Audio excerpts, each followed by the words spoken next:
नाज़रीन व सामईन, आपका हमारे ATR उर्दू चैनल में खैर मकदम और इस्तकबाल है।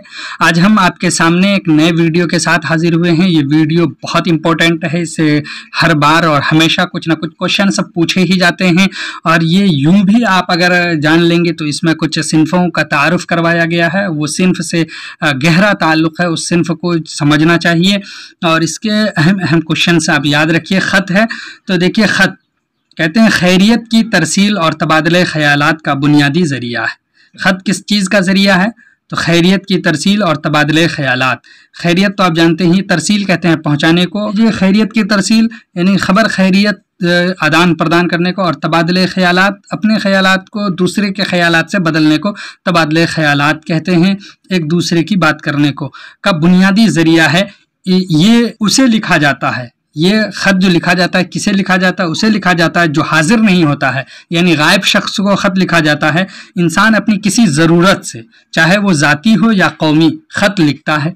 ये बात यकीन के साथ कही जा सकती है कि इंसान ने जब से लिखने और पढ़ने का सिलसिला कायम किया, उसी ज़माने से दुनिया में ख़त आने जाने का रवाज कायम हुआ होगा। जैसे जैसे इंसानी आबादी यानी पॉपुलेशन में इजाफा हुआ और तरक्की, खुशहाली और तहफ़्फ़ुज़ के सबब यानी हिफाजत के सबब कहते वजह को लोग एक जगह से दूसरी जगह जाने लगे।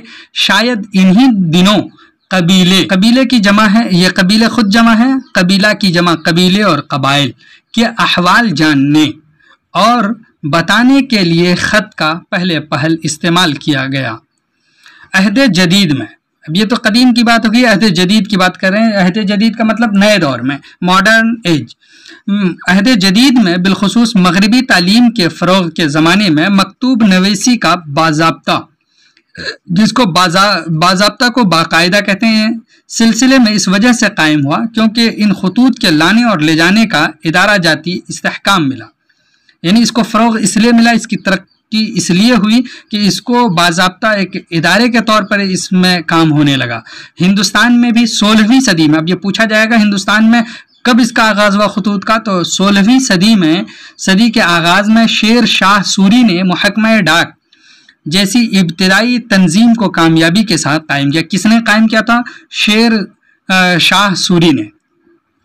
उसके बाद है कि मुग़ल हुकूमत के ज़माने में, इसके बाद मुग़ल हुकूमत के ज़माने में फ़ारसी में मकतूब नवीसी का रवाज था। अब आपसे ये क्वेश्चन पूछा जा सकता है कि मुग़ल हुकूमत के ज़माने में किस ज़ुबान में खतूत नवीसी का, मकतूब नवीसी का रवाज था? तो फ़ारसी में मकतूब नवीसी का रवाज था। उलमाए किराम, बादशाह, उमरा और रूसा या उदबा और शुअरा के जो खतूत आज महफूज हैं वो सब के सब फ़ारसी में हैं। यानी इस ज़माने के खतूत, मुग़ल हुकूमत के ज़माने के खतूत जो भी हैं सब फ़ारसी में हैं और वो महफूज हैं। यहाँ तक कि उर्दू के शुअरा भी बशमूल मकतूब नवीसी तमाम नसरी काम फ़ारसी में ही करते हुए दिखाई देते हैं। उस ज़माने में सभी फ़ारसी में ही करते हुए दिखाई देते हैं। उर्दू में अहम शुअरा और उदबा की तरफ से लिखे जाने वाले खतूत की तारीख़ मुरतब करें तो ये मालूम होता है कि 1846 ईस्वी के बाद ही, ये याद रखिएगा, कब 1846 के बाद ही गालिब ने उर्दू में अपने अहबाब को खतूत लिखना शुरू किया। इसी ज़माने में ग़ुलाम गौस बेखबर भी उर्दू मकतूब नवीसी की तरफ आए। उसके बाद ये पूछा जा सकता है गालिब के बाद यानी उसी ज़माने में एक और शख्स ख़त लिखते थे, वो कौन थे? तो ग़ुलाम गौस बेखबर भी उर्दू में खतूत नवीसी, मकतूब नवीसी की तरफ आए। गालिब ने अपनी ज़िंदगी की आखिरी दो दहाइयों में, दहाई असल में 10 को कहते हैं, तो आखिरी 2 दहाइयों में तकरीबन 900 खतूत अपने अजीज़ों, दोस्तों और शागिर्दों के नाम रवाना किए। ये पूछा जा सकता है कि गालिब ने किन के नाम खतूत लिखे हैं? तो अपने अजीज़ों, दोस्तों, शागिर्दों के नाम खतूत लिखे हैं। उनके खतूत के 2 मजमूए उनकी ज़िंदगी में ही शाये हो गए थे। गालिब के बाद सर सैयद हाली शिबली, अबुल कलाम आज़ाद, सैयद सुलेमान नदवी, अल्लामा इकबाल, महदी इफ़ादी, अब्दुल माजिद दरियाबादी, प्रेमचंद, फैज़ अहमद फैज़, सफ़िया अख्तर वगैरह के खतूत किताबी शक्ल में शाये हुए। यानी इन लोगों के खतूत उन लोगों ने लिखे तो वो किताबी शक्ल में शाये हुए। ये मकतूबात इत्तलाआत का बड़ा ख़ज़ीना और ज़रिया है। इत्तलाआत किसको कहते हैं? جو خبریں ہوتی ہیں اس کو اطلاع کہتے ہیں، ان کا بڑا خزینہ ہے اور ان سے زندگی کے سینکڑوں پوشیدہ پہلو آئینہ ہو جاتے ہیں۔ پوشیدہ یعنی چھپے ہوئے جو پہلو ہیں، چھپی ہوئی جو چیزیں ہیں وہ ظاہر ہو جاتی ہیں۔ خط ذاتی نوعیت کی چیز ہے، جیسا کہ اوپر بھی بتایا گیا کہ یہ ذاتی نوعیت کی چیز ہے۔ مکتوب نگار کو یہ معلوم ہوتا ہے کہ وہ جسے لکھ رہے ہیں وہی اسے دیکھے گا۔ یہی وجہ ہے کہ اکثر و بیشتر مکتوب نگار اپنے دل کی وہ باتیں بھی لکھ جاتے ہیں جنہیں دوسرے مواقع پر اسے پیش کرنے میں دشواری ہو سکتی تھی۔ اسی لیے آپ سے یہ پوچھا جائے گا کہ خط کس نوعیت کی چیز ہے، تو ذاتی نوعیت کی چیز ہے خطوط اور خط۔ اس لیے کہا جاتا تھا کہ خط دوسرے کا نہیں پڑھنا چاہیے جب تک اجازت نہ ملے۔ جذبات کی جس رو میں مکتوب نویس نے خط لکھا اور اسے روانہ کر دیا، وہ خط چھوٹا ہوا تیر ہوتا ہے۔ خط کیا ہے؟ چھوٹا ہوا تیر ہے، اگر اس کو لکھ کر کے مکتوب نویس نے روانہ کر دیا تو۔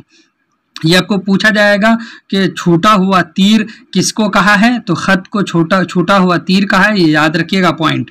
مکتوب نگار جس زمانے میں یا جس مقام سے خط لکھتا ہے وہ اپنے حالات بیان کرتے ہوئے بے ارادہ اپنے زمانے اور دوسروں کے احوال بھی متوازی طور پر رقم کرتا چلتا ہے۔ اسی لیے کسی بھی اہم شخصیت کو پورے طور پر سمجھنے کے لیے خطوط نہایت ضروری اور سنجیدہ ذریعہ ثابت ہوتے ہیں۔ غالب کے خطوط اردو کی ادبی تاریخ کا سب سے قیمتی سرمایہ ہیں، جہاں سچائی اور برملا اظہار بیان نے اپنی معراج حاصل کر لی ہے۔ یعنی مرزا غالب نے خطوط لکھے ہیں، بہت سارے لوگوں نے خطوط لکھے ہیں، تو اب آپ کو یہ خطوط سے پریچے کروا دیا گیا۔ خط کیا چیزیں ہیں؟ خط کی جمع ہے خطوط۔ یہ ایک طرح سے خیبر خیریت کی ترسیل اور تبادلہ خیالات کا بنیادی ذریعہ ہے، یہ معلوم ہوا۔ اس کے بعد عہد جدید میں مغربی تعلیم کے فروغ کے زمانے میں خطوط نویسی کو باضابطہ استحکام مل گیا ہے۔ پھر 16ویں صدی میں ہندوستان میں شیر شاہ سوری نے اس کا آغاز کیا ہے اور انہوں نے ابتدائی تنظیم کو کامیابی کے ساتھ قائم کیا، چلایا۔ اس کے بعد مغل حکومت نے فارسی میں خطوط لکھے اور اس زمانے میں جن لوگوں نے بھی لکھے ہیں وہ فارسی میں لکھے اور فارسی کے خطوط ملتے ہیں۔ اردو میں اہم شعراء و ادبا نے اس کے خطوط کی تاریخ مرتب کی ہے، تو کہا ہے کہ 1846 کے بعد ہی سے خطوط لکھنا شروع ہوا ہے، اور غالب نے اردو میں اپنے احباب کو جو خطوط لکھنا شروع کیا اس کے بعد ہی کیا ہے۔ اور اسی زمانے میں غلام غوث بے خبر بھی اردو میں مکتوب نویسی کرتے تھے، اور غالب نے اپنے دوستوں، رشتہ داروں، شاگردوں کو تقریباً 900 خطوط لکھے ہیں۔ ان کے خطوط کے 2 مجموعے شائع ہوئے۔ یہ پوچھا جا سکتا ہے کہ 2 مجموعے کون کون سے، تو ایک عود ہندی اور دوسرا ہے اردو معلّہ، یہ ان کے شائع ہوئے ہیں، ان کی زندگی ہی میں شائع ہو گئے تھے۔ اور اس کے علاوہ بہت سارے لوگوں نے خطوط لکھے ہیں جن کے نام یہاں دیے گئے ہیں۔ خط ذاتی نوعیت کی چیز ہے اور یہ بغیر مکتوب الیہ کے، یعنی جس کی طرف روانہ کیا گیا ہے، اس کو اگر پہنچ گیا ہے تو اس کی اجازت کے بغیر نہیں پڑھنا چاہیے۔ اسی لیے اب یہ کہا جاتا ہے مکتوب نویس نے خط لکھا اور اسے روانہ اگر کر دیا ہے تو وہ خط کیا ہے؟ چھوٹا ہوا تیر ہے، چھوٹے ہوئے تیر کے مثل قرار دیا ہے خط اگر بھیج دیا گیا ہے تو۔ مکتوب نگار جس زمانے اور جس مقام سے خط لکھتا ہے وہ اس وقت کے حالات و کوائف اور اپنے آس پاس کی چیزوں کو غیر ارادی طور پر بھی پیش کر دیتا ہے، اس سے بہت ساری چیزیں معلومات ہوتی ہیں۔ خصوصاً اس میں کہا کہ جو غالب کے خطوط ہیں اردو کے ادبی تاریخ کا سب سے قیمتی سرمایہ ہے۔ یہ آپ کو پوچھا جائے گا کہ اردو کی ادبی تاریخ کا سب سے قیمتی سرمایہ خطوط میں کن کا ہے؟ تو غالب کا ہے۔ چلیے پھر ہم ملتے ہیں اگلے ویڈیو میں، تب تک کے لیے خدا حافظ، السلام علیکم۔